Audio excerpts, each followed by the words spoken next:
बिस्मिल्लाहिर्रहमानिर्रहीम। ख़ातिन हज़रात, अख्तर अब्बास का सलाम पहुँचे।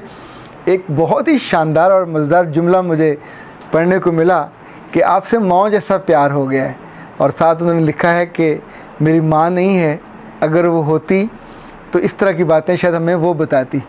इसी तौर पे एक बहुत ही खूबसूरत कमेंट जो राबिया रहमान ने किया है, और वो लिखा उन्होंने कि सर आपके जो लेक्चर हैं एंटी डिप्रेसेंट हैं, और ये ऐसा है कि इनको देखने के बाद, इनको सुनने के बाद sir ji love you so much, पैसे पूरे हो गए।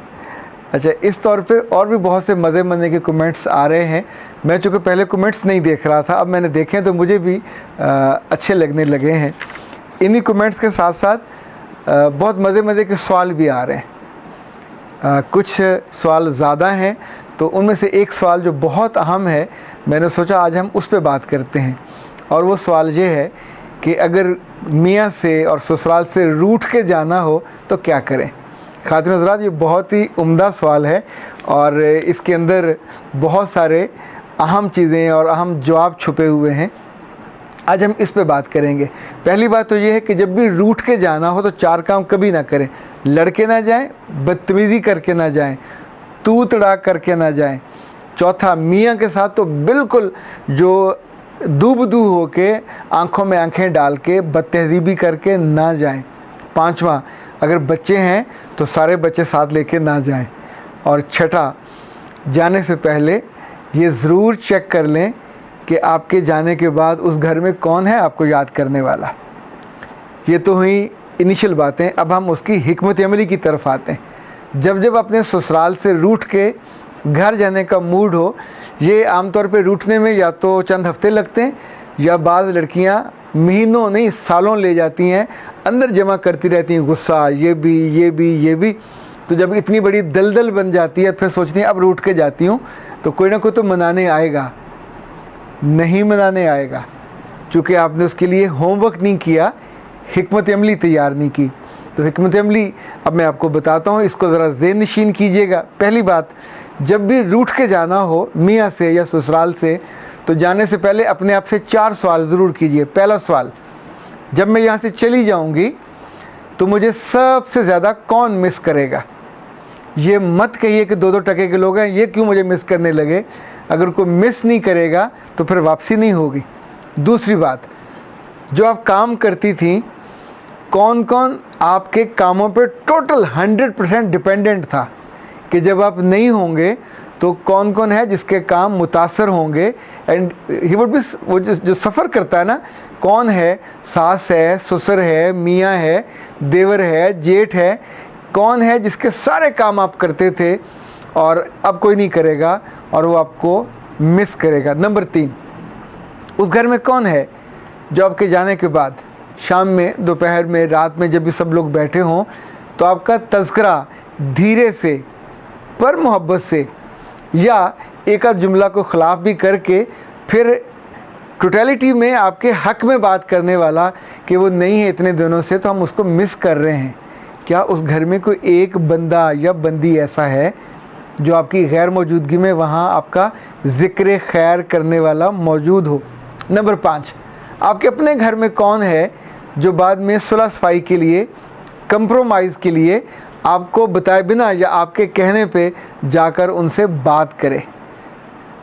जब ये 5 चीज़ें आपने नहीं की होती तो आप रूठ के आओगे, नाराज़ हो के आओगे, तो फिर मुझे सुनने को मिलता है कि सर ऐसे बेहिस लोग हैं, 6 माह हो गए रूठ के आई हुई को, किसी बदबख्त ने फ़ोन तक नहीं किया। क्यों करेगा फ़ोन? आपने फ़ोन करने वाले हालात कहाँ छोड़े। कभी ज़िंदगी में याद रखिएगा, ख़ानदान में और अपने मियाँ के साथ और ससुराल में इंडिया और पाकिस्तान वाले सफारती ताल्लुकात ना बनने दीजिए। ये दुनिया की शायद सबसे बुरी मिसाल है। हमेशा यानी बोलचाल अगर बंद हो तो फ़ोन आपका ऑन रहना चाहिए। फ़ोन पे आने के बाद भी हाल चाल उनसे पूछना, घर की खैर खैरियत पूछना, ये आपका कंसर्न है जो ज़िंदा रहना चाहिए। आप डाइवोर्स लेके नहीं आए, रूठ के आए हो। तो जब रूठ के आए हो तो आपका हर इस्तेहकाक, हक, रिश्ता वहाँ पे मौजूद है। पर आप अगर उनके साथ ताल्लुक़ नहीं रखोगे तो कोई आपको क्यों याद करेगा, क्यों मिस करेगा। ये याद रखिएगा कि इस वक्त हमारे बहुत सारे घरों में लड़कियां कम उम्र भी हैं, बड़ी उम्र की भी, और ऐसे भी जो बाल बच्चोंदार हैं, 4-4, 5-5, 6-6 बच्चे हैं। जब वो रूठ के आ जाती हैं, रूठती आमतौर पे मियाँ की आदतों पे हैं, या सास की सख्ती पे, या नंद की सख्ती पे, या किसी की इंटरफेरेंस पे, या कोई ऐसा वाक़या हो गया कि जिसमें आपके घर वालों को, यानी ननहाल, ये जो आपके हैं मायका, इसको किसी ने बुरा भला कह दिया, तो आप अपनी पूरी ज़िंदगी, पूरे रिश्ते दांव पे लगा के वहाँ से वापस आ जाती हैं, और आते हुए डायलॉग भी बोल के आती हैं, अब तो मेरी लाश ही वापस आएगी। तो लाश वापस कैसे जाएगी, वहाँ ज़िंदा लोगों को वापस जाना चाहिए। लाश तो बेचारी सीधी कब्रिस्तान जाती होती है। फिल्मों में अगर आपने कभी नोट किया हो कि जब कोई गुंडा हमला करे और बात ख़त्म होने वाली होती है, तो लड़की कह देती है कि अब मैं पुलिस को इतला करूंगी, अपने घर वालों को बताऊंगी, और तुम्हारे घर वालों को। बाबा बताना है तो चुप करके बता दो ना जाके। अब उसको जो ऐलान करके, तो वो वहीं पर या तो गोली मारेगा या फिर आपको फिज़िकली नुकसान पहुंचाएगा। जो काम करना होता है, इनफैक्ट जब आप उसका बड़ा सारा ऐलान करते हैं, तो वो ऐलान हमेशा वापस लेना पड़ता है। रूठने में और नाराज़ होने में जो सबसे बड़ी रुकावट बनती है, उसे अंग्रेज़ी में कहते हैं फेस सेविंग के लिए कुछ नहीं बचता। यानी दोनों घर अगर वापस कंप्रोमाइज़ करना चाहते हैं, वापस रिकन्सिडर करना चाहते हैं, पर दोनों ही अपनी फेस सेविंग के लिए चाहते हैं कि ये ना कहना पड़े कि ये इसको झुकना पड़ा है, ये झुके। और याद रखिएगा, दो तने हुए लोग हैं वो तो कभी भी नहीं मिल सकते। झुकेंगे तो फिर वापसी होती है। आपके बच्चे हैं वहाँ, आपका ख़ानदान है, आपका घर है, आपका और कुछ नहीं है तो आपके जेवर वहाँ पड़ा हुआ है, आपके जहेद की चीज़ें वहाँ पड़ी हुई हैं। अगर मुश्किल रूठने का इरादा तो सब चीज़ों को पहले से प्लान करना चाहिए, उनको संभालना चाहिए। वरना फिर ये होता है कि जब वापस आप आते हैं तो तब तक ना तो एसी वहाँ पे मौजूद होता है, ना आपके बिस्तर वहाँ मौजूद होते हैं, ना बेड मौजूद होता है, वहाँ कोई ना कोई घर का सामान और ये सब कहीं आसपास हो जाते हैं, और आपको वापसी पे अपनी जो पहली छोड़ी हुई जगह है वो भी नहीं मिलती। तो दानिशमंदी क्या होगी कि रूठने से पहले उसका सारा वेयर अबाउट नोट कर लिया जाए, और अगर नोट करके आपका जवाब नहीं में आता है तो सोचिए कि क्या ये कदम आपको उठाना चाहिए, क्या जाके अपने माँ बाप को ये अज़ाब देना चाहिए, क्या अपनी बहनों और भाइयों को, अगर माँ बाप नहीं हैं तो इस मुश्किल में डालना चाहिए। वो तो आपका बोझ नहीं उठा सकेंगे। सो जब जिस जहाँ पे आप हैं, ये रूठना हमेशा आखिरी स्टेप होता है, ये धरने की तरह होता है। तो इसके बाद तो कुछ भी नहीं बचता। यानी आप रूठ के चले गए, नाराज़ होकर चले गए, तो पीछे आपने अपना महाज खाली छोड़ दिया।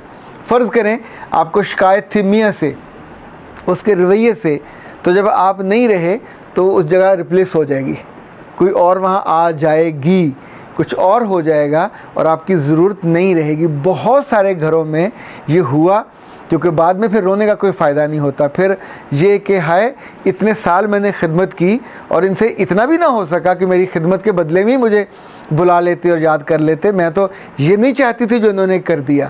पर आपने उस पर होमवर्क नहीं किया, आपने उस पर लड़ाई कर ली और आप ऐसे सख्त जुमले कह के आ गए जो नहीं कहने वाले थे।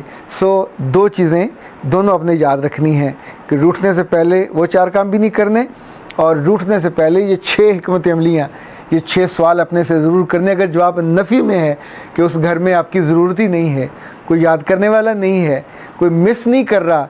एक और बात बताइएगा, जितना आपसे लोग तवक्को करते हैं उस घर में कि इतना इसको काम करना चाहिए, आप उतना करते हो, उससे कम करते हो, या उससे ज़्यादा करते हो? अगर तो कम करते हो तो आपके उस घर में ज़रूरत नहीं है। अगर उतना करते हो जितनी तवक्को है तो ये तो माइयाँ करती हैं। अगर उससे बहुत ज़्यादा करते हो तो फिर आप उस घर के वो जी हो, वो फ़र्द हो जिसको मिस किया जाएगा। मेरा रब कभी इस मुश्किल में आपको ना डाले कि आपको दिखावे के लिए भी रूठने का एक नाटक करना पड़े और बाद में फिर तंग होना पड़े, क्योंकि ये तंगी दिल को भी तंग कर देती है और रूह पे भी ज़ख्म लगाती है और बहुत सारे बुरे बुरे मंजर दिखाती है। इवन अपने घरों पे आके जब लंबे महीने हो जाते हैं तो अपनी ही बहनें, अपने ही भाई और अपने ही सगे वो भी तंग हो जाते हैं, इसलिए कि सबकी अपनी अपनी ज़िंदगी होती है। कोई बेचारा किसी मुश्किल रूठे हुए को नहीं संभाल सकता। मेहमानदारी 3 दिन की होती है, जब ये बढ़ने लगती है तो फिर बहुत मुश्किल में डालती है। सो ए प्यारी लड़कियों और ख़वातीन, प्लीज़ घर जब तक अपने मायके में हैं, पेके में हैं, यहाँ हौले हौले अपने आप को ट्रेंड करें, कम रूठा करें। हर बात पे, हर जुमले पे रूठने की जो आदत है ये बाद में बहुत तंग करती है और कभी कभी अपनी जड़ों से उखाड़ देती है। मेरा रब आपकी जड़ों को हमेशा लगाए रखे, इज़्ज़त के साथ, वक़ार के साथ, और लोग वहाँ आपको मिस करें और आपकी गैर मौजूदगी में आपका तज़किरा बड़ी मोहब्बत और खैर के साथ हो। पर ये तब होता है जब हमने वहाँ अपनी मोहब्बत की, अपने काम की इन्वेस्टमेंट की हो। सदा सलामत रहिए, खुश रहिए। अख्तर अब्बास को इजाज़त दीजिए। अस्सलाम वालेकुम।